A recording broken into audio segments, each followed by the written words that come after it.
Bonjour et bienvenue à toi dans cette nouvelle vidéo en droit de la protection sociale. Aujourd'hui, nous allons étudier ensemble la retraite de base. Pour ce faire, nous verrons dans un premier temps une introduction, puis les conditions d'attribution, le tableau d'ouverture des droits à pension, et enfin, nous étudierons ensemble le calcul. Surtout, n'oublie pas de t'abonner à ma chaîne YouTube et de liker cette vidéo pour me soutenir, et c'est parti!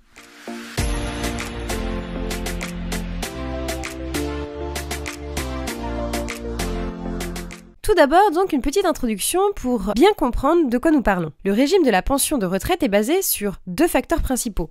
L'âge d'ouverture des droits, mais aussi le nombre de trimestres cumulés. L'âge d'ouverture des droits ne signifie pas que le taux plein est atteint.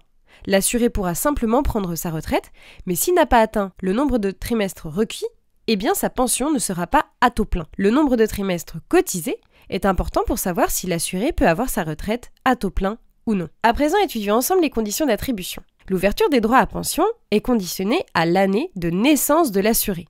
En fonction de cette année, l'âge d'ouverture des droits et du nombre de trimestres requis change. À noter, pour ceux nés à compter de 1955 par exemple, eh bien le nombre de trimestres est de 166 par exemple. Ce n'est pas que en travaillant effectivement que l'on valide des trimestres.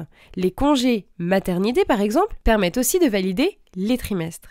Enfin, tu peux noter que deux autres conditions sont nécessaires. Il faut avoir donc 62 ans et avoir cessé toute activité professionnelle. À présent, voici le tableau d'ouverture des droits. Donc, étudions-le un petit peu ensemble. Comme tu peux le voir sur la colonne de gauche, il y a l'année de naissance de l'assuré. Par exemple, si tu es né en 1952, eh bien tu vois que ton âge légal d'ouverture des droits est de 60 ans et 9 mois. Attention toutefois, pour avoir l'auto plein, il faut que tu aies 65 ans et 9 mois minimum et avoir cumulé 164 trimestres. Mais alors, si tu as 60 ans et 9 mois et que tu as validé 164 trimestres, tu peux prendre ta retraite à taux plein. Pour autant, si tu as 60 ans et 9 mois mais que tu as validé que 155 trimestres par exemple, eh bien, tu ne peux pas prendre ta retraite à taux plein, mais tu peux la prendre, attention, tu auras donc une minoration. À présent, voici le calcul pour donc savoir quel sera le montant de ta retraite. Ici, je te renvoie à l'article L 351-1 du CSS. Il faut calculer de cette façon.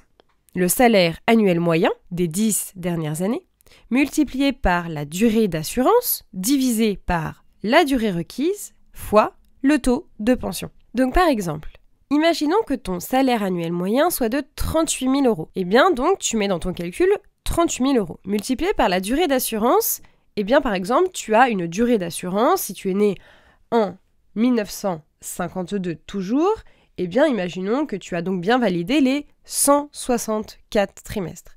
Donc tu fais fois 164, divisé par la durée requise 164, fois le taux de pension, puisque tu es à taux plein, imaginons que tu prennes donc bien ta retraite à 65 ans et 9 mois, eh bien tu fais fois 0,5, qui correspond donc au taux plein de 50%. Et ici, tu pourras donc calculer, eh bien, ton droit à pension. Voilà, c'est la fin de cette vidéo, j'espère avoir bien su t'aider dans tes révisions. En tout cas, n'hésite pas à t'abonner à ma chaîne YouTube et à liker cette vidéo pour me soutenir.